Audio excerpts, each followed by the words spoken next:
The landscape of our planet has been shaped by human civilization. Soil exploitation for food production, fittingly called agriculture, is the foundation of our very existence. Human welfare depends on the gifts of the earth obtained through hard work. We don't realize that our efforts would be wasted without the help of countless organisms that vitalize the fields from early spring. Large invertebrates such as sow bugs and earthworms dig long tunnels, enabling air and water supply into the soil's depths. Hardly noticeable springtails and similar decomposers participate in the conversion of organic matter into humus. The decomposers include barely visible armoured mites.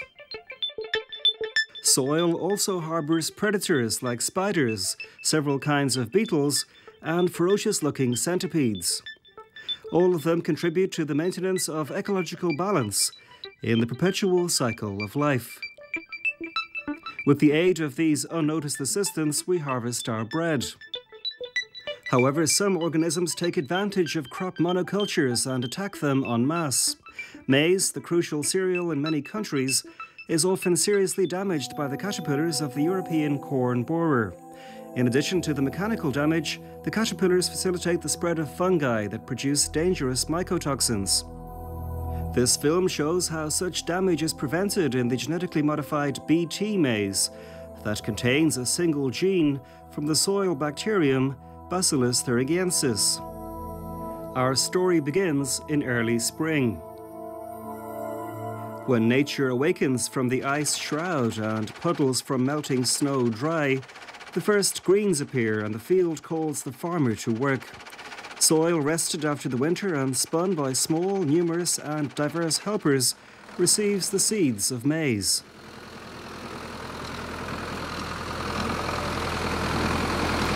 Dry knapweeds at the field margins have already spilled their seeds that will generate plants competing with maize seedlings.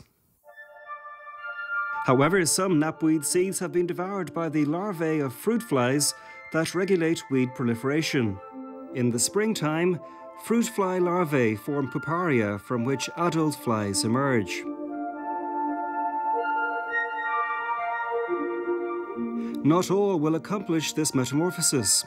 Some will fall victim to parasitoid wasps, whose larvae develop and consume fruit fly larvae. Such puparia will not yield flies, but adult wasps.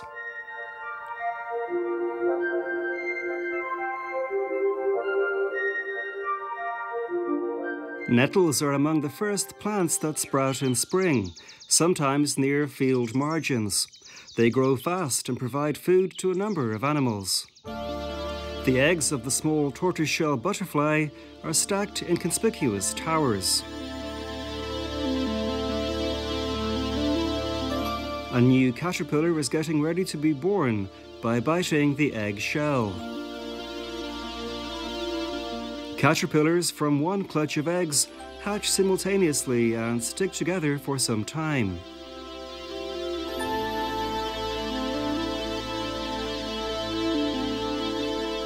Sown maize germinates and makes its way to the light.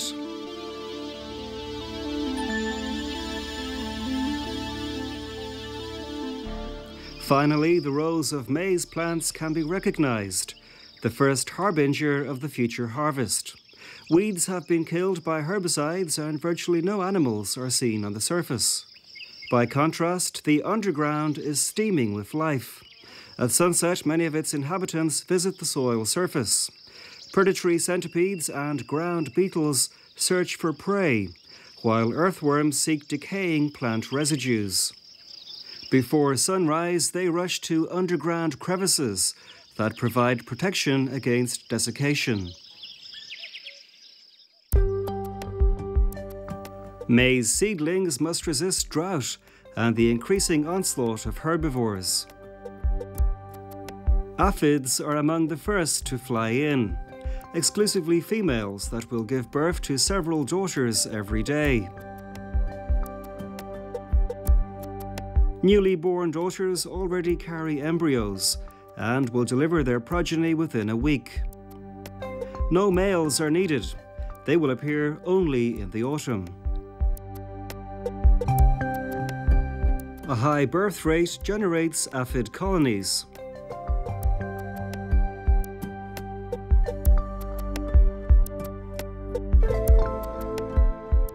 The rapid expansion of aphids is somewhat curbed by their enemies, such as ladybirds.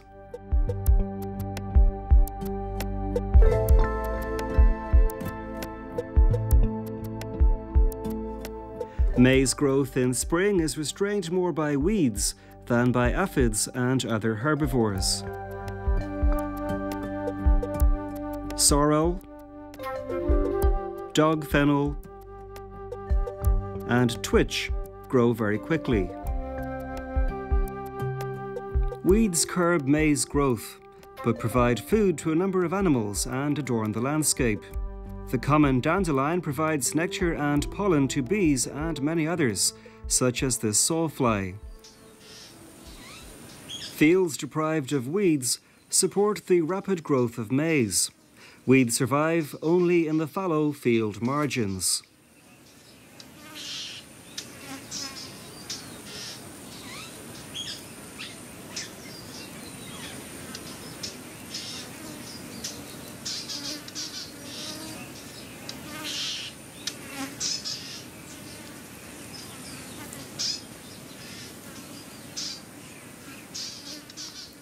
Lush maize greenery attracts many casual visitors as well as dedicated consumers.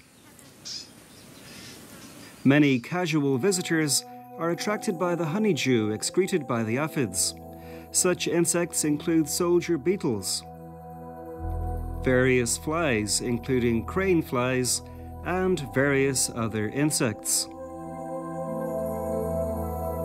Cereal leaf beetle and flea beetles are herbivores feeding on maize tissues.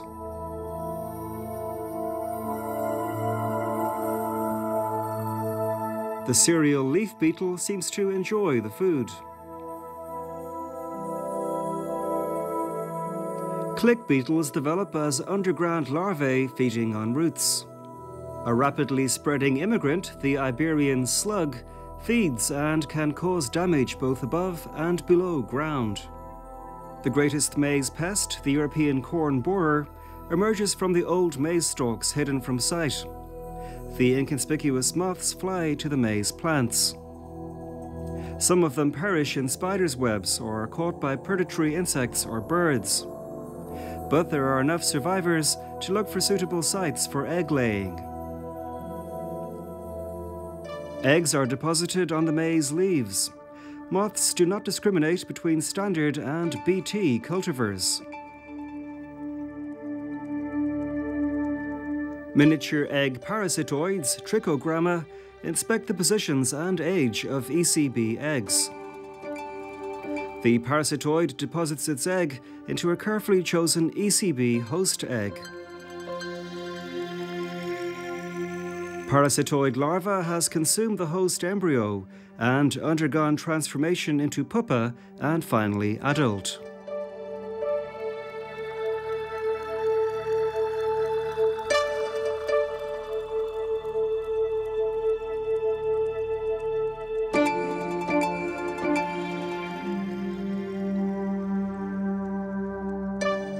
A new trichogramma parasitoid emerges from the host egg.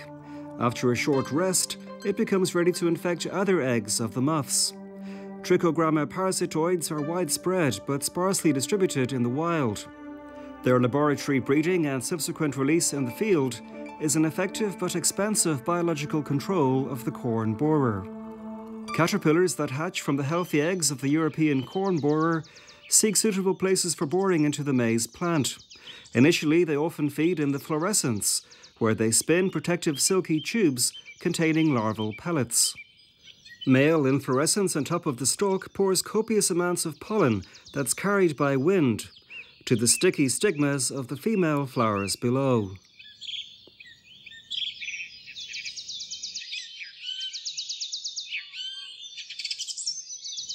Maize flowers and the honeydew from aphids are consumed by many visitors of the maize field. Insects resting on the plants are preyed upon by harvesters and spiders.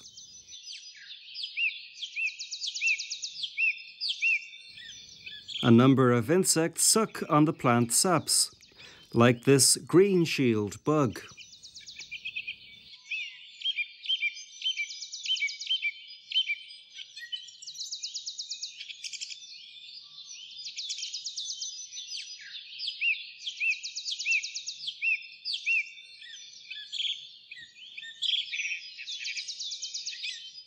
And the leaf-footed bug that stray over and feed on diverse plants.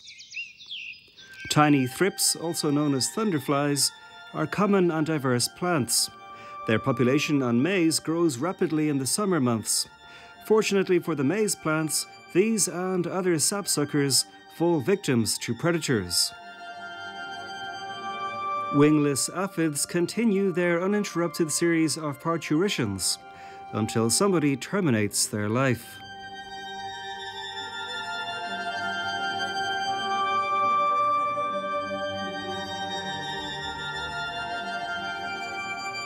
They are hunted by ladybirds and their larvae.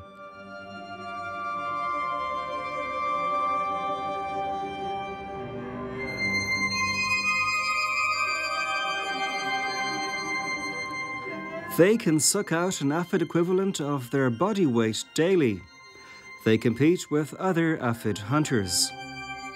Don't be fooled by the gentle look and delicate coloration of the lacewings, blending with the green colour of the maize leaves. Long stalks protect their eggs against minute predators that are rummaging the leaf surface. Lacewing larvae are among the most awful enemies of the herbivores. Often smaller than 1 centimetre, in appearance they resemble primeval monsters, and their voracity is unbelievable. It would seem that no aphid can survive the attacks of so many ferocious predators, but aphid colonies nevertheless grow.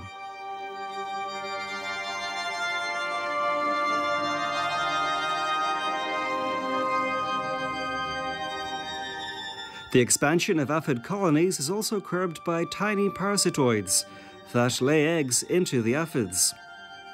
The cuticle of an attacked aphid hardens, and all internal tissues of such a mummified aphid are consumed by the parasitoid larva.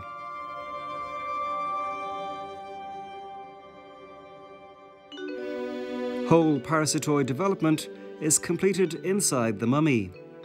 An adult bites into the cuticle, a hatch for escaping. It stretches its wings and gets ready to take off. Petrified cuticle preserves the body shape of aphid victims. Emerged parasitoids search for aphids, mate, and lay their eggs into chosen hosts.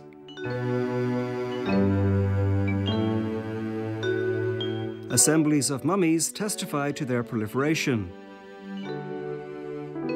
Spider mites are small but often numerous suckers on maize and other plants. They spin gentle silky webs to obtrude the movement of their predators.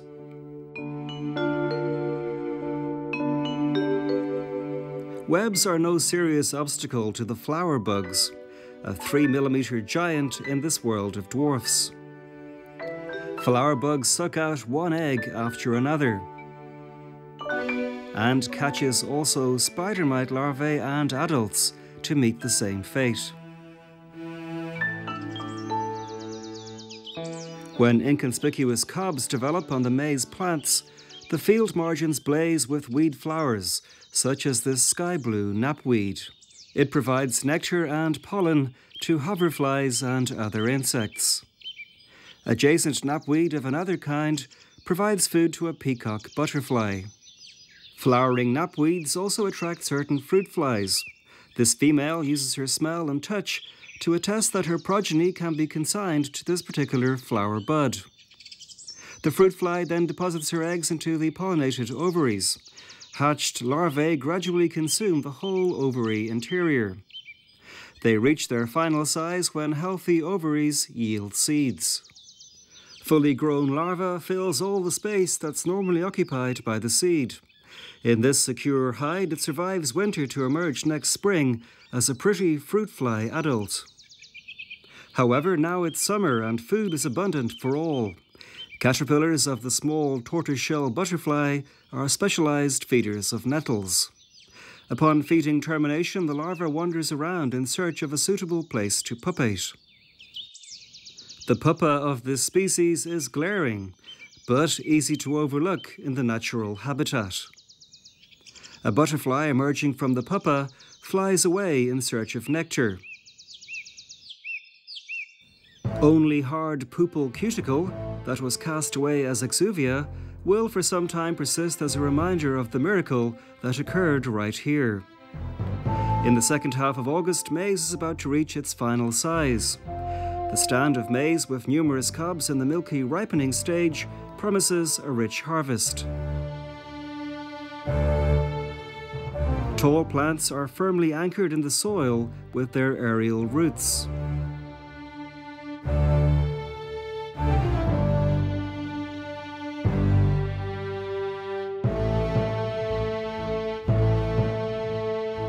The grains are juicy and continue to enlarge.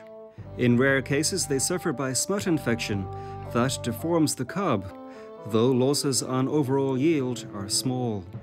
Attack by the European corn borer is much more serious. Nearly every plant is infected in the field of standard maize. The caterpillars can feed on any part of the plant. Often they're found in the inflorescence. Caterpillars also attack grain at any stage of development and ripening. Most caterpillars, however, bore inside the plant. Using their strong mandibles, the caterpillars easily crush maize tissues and drill long galleries through the cobs and stalks.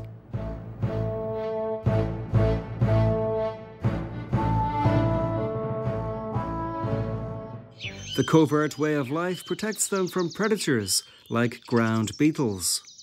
Occasionally, usually before overwintering, caterpillars descend on silky threads to the base of the maize plants. Some may land on the ground. However, hungry predators are lurking for prey on the plant and even more on the ground. Ground beetles are particularly common. This one luckily ran into a stray caterpillar. Such deadly encounters are rare because caterpillars usually don't leave their corridors and plug the openings with debris and silk.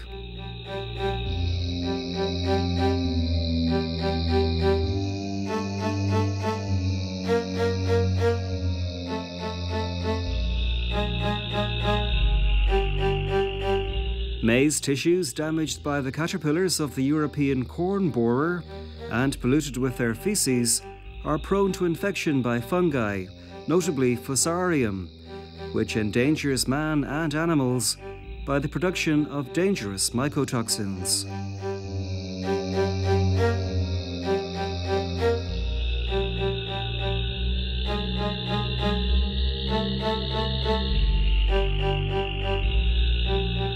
Some plants bear nice cobs, but their stalks are seriously damaged and likely to break.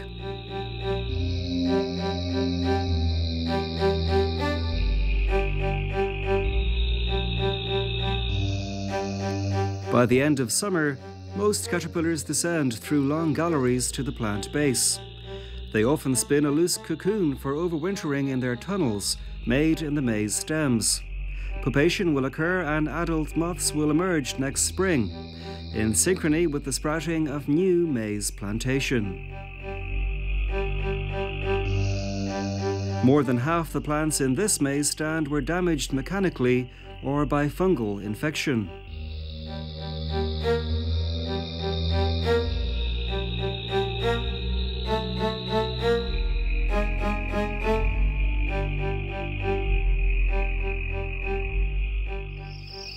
By contrast with the standard maize, which was heavily damaged by the caterpillars, the stand of genetically modified maize remains healthy. because the caterpillars were killed by a specific crystalline toxin.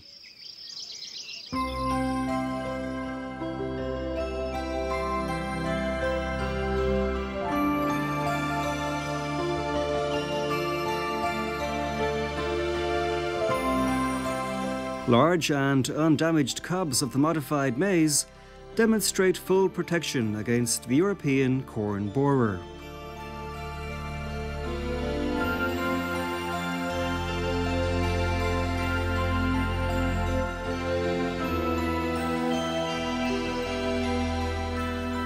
Note that neither biodiversity nor the population densities of the remaining insects were affected by toxin expression. This graph compares the abundance of aphids and thrips with that of their predators on the genetically modified BT maize and the standard non-BT maize. No effect was also noted in our study of soil arthropods caught in pitfall traps. The ground beetles and spiders dominated both in species number and overall beetle abundance. Biodiversity was highest but the population density lowest in row beetles.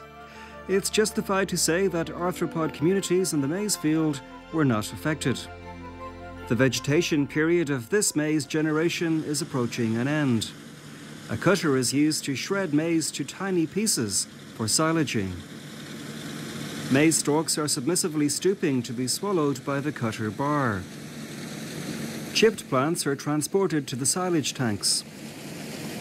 Plants have ripened for silage, and their harvesting begins. Another maize stand is approached by a harvester ready to collect just the grain.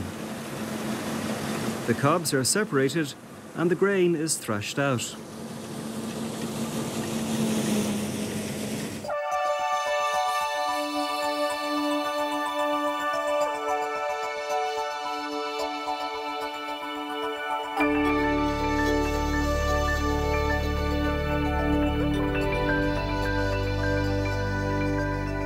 The transport of grain from the field closes one plantation cycle, but life in the field goes on. A plough opens the soil and prepares it for the next agricultural year. Soil fertility is secured by the activities of countless miniature creatures. Plant dwellers have already found hides to survive winter.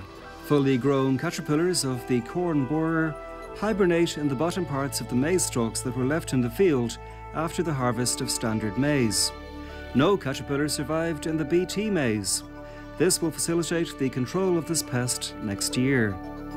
Mother Nature seems to slumber. Life is hidden under the snow cover and will explode with the advent of spring.